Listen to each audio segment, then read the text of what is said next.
দেখে যা ভূতেদের মধুচন্দ্রিমার পীঠস্থান।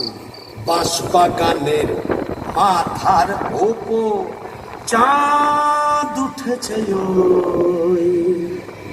এমন সময় কোথায় গেলি গিন্নি তুমি? কই কই কই কই কই চাঁদ উঠেছে ওই। তবে যাই, ওই পেনেটিতে গিয়েই আড্ডা গাড়ি। আই কে রে? এটা ভূত হয়েও বউয়ের আঁচল বলতে পারছে না গো। কেন গো? বেঁচে থাকতে বউয়ের লাঠি ঝেঁটা তো অনেক সহ্য করেছো, আর কেন? দাদার আমার মনটা হু হু করছে।